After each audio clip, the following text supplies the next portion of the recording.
ayat 11 itu sebabnya di dalam gereja Tuhan menempatkan pemimpin-pemimpin di mana kita boleh bertumbuh bersama-sama. Kalau teologinya dalam gereja ada 5 kepemimpinan. Namanya rasul, nabi, penginjil, gembala, pengajar. Ya, tiap-tiap itu ada karunia-nya, ada tugasnya, dan ada kelengkapan diberikan Tuhan. Singkat cerita, saya katakan rasul itu memulai sidang dan dia diberi Tuhan karunia untuk bisa menetapkan di mana tempat kita masing-masing. Tapi sekarang zaman perjanjian baru seperti sekarang ini, kita tidak perlu mengatakan kau rasul, kau nabi, enggak. Yang penting kerjakan saja Tuhan. Ya, itu karunia diberikan. Dan yang lain harus mengikut. Itulah Tuhan menempatkan ada tugas, ada otoritas. Lalu kemudian ada nabi-nabi. Ya, kalau dulu kalau dibilang nabi maka dia ya. Begitu firman Tuhan dulu di perjanjian lama. Dan itu semuanya bekerja sama.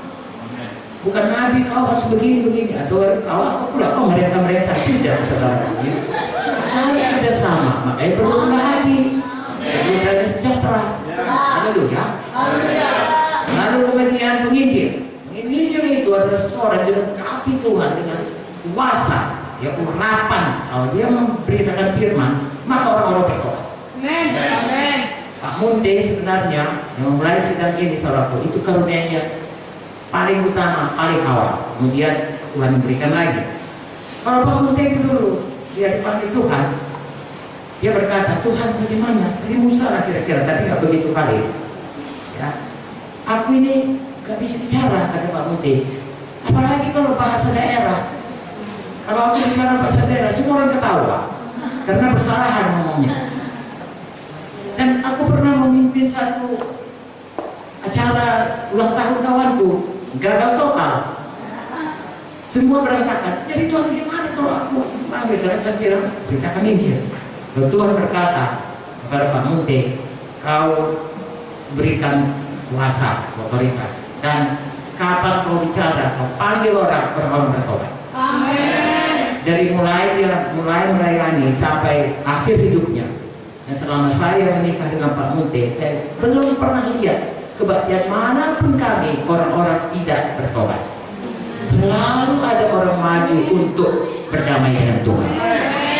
Itu warisan Krian dari Bapak. Jadi Bapaknya saudara dikaruniakan Tuhan kuasa untuk beritakan Injil, berkemenangan dengan kuasa. Saudara terima warisan itu. Haleluya. Saudara berada, jangan mau ditipu musuh. Saudara adalah orang-orang yang diurapi Tuhan, memberitakan Injil dan kuasa Tuhan, dan jiwa-jiwa bertobat. Petrus saudaraku, dari pertama Pentakosta 3.000 orang bertobat. Masing-masing kita punya karunia, tapi yang jelas kita diberikan Tuhan karunia untuk memberitakan Injil, dan Tuhan meneguhkannya dengan tanda-tanda dan kuasa dan ajaib mujizat. Sekali ada seorang penginjil, misionaris hamba Tuhan dari Australia yang menginjil, bukan penginjil lah, hamba Tuhan yang berkunjung ke gereja kita. Sesudah dia berkhotbah, lalu dia katakan, siapa kalian mau terima Yesus, maju ke muka. Ya, itu banyak yang hadir, satu pun tak maju ke muka. Lalu dia bilang, gimana Ben? Udah sambung aja lah. Lalu Pak Munti berdiri, dia bilang, ayo siapa kalian mau berdamai, maju. Brrrr, damai. Itulah dia saudaraku karunia tadi, kalau penginjil. Lalu sudah siap dibilang, Ben, ada di UC, apa kau bilang? Sampai orang itu mau datang semua. Oh, aku bilang, siapa kau mau dapat tiket pre ke Australia, silakan maju. Dia lucu-lucu saudara. Itu maka dia maju, kau dia kata. Nah, itu dia. Jadi saudara, jangan sia-siakan karunia yang diberikan. Mari selalu beritakan Injil, terimalah saudaraku. Kuasa diberikan Tuhan, biarlah jiwa-jiwa semua datang kepada Tuhan Yesus. Itu dia karunia kamu. Kalau saudara karunia Tuhan untuk jadi penginjil, saudara bukan saja kalau berkhotbah atau bersaksi di kuasa Tuhan, tapi saudara punya karunia menggerakkan penginjilan di gereja Tuhan. Ya, saudara bicara orang-orang. Kalau Kak Vicky saudaraku di English Service, dia bilang aja, Vicky kena menginjil. Tiap minggu ada Jawa Barat. Nggak ngerti orang bahasa Inggris. Brothers and sisters katanya, gini orang semua. Tapi waktu dikatakan mari maju, nggak pengerti. Diseret ke muka, kok dia ke muka. Lalu didoakan dalam bahasa Inggris, sambung bahasa Indonesia, sudah berceceran dari mata. Lalu bilang terima Roh Kudus, sudah terlentang dia. Nah begitulah dia saudaraku kalau itu karunia. Nah, saudara, kalau saya percaya di dalam sidang Tuhan, baik di sini, baik di Pintu, baik di Manado, baik di Gorontalo, baik di Tobelo, baik di seluruh muka bumi ini, itu bisa terjadi. Bagian kita bertindak, percaya bertindak. Haleluya. Biarkan jiwa-jiwa diselamatkan. Ini karunia penginjil, saudara. Dikaruniakan urapan, saudara. Dikaruniakan jiwa-jiwa selamat. Tapi saudara juga selalu membawa roh penginjilan. Ya, kemana pun saudara pergi, orang ikut sama saudara. Ayo kita menginjil. Ayo. Kalau dulu Pak Munti bilang, ayo kita menginjil. Semua ikut. Mama, nenek, ya, anak-anak, bayi-bayi pun ikut.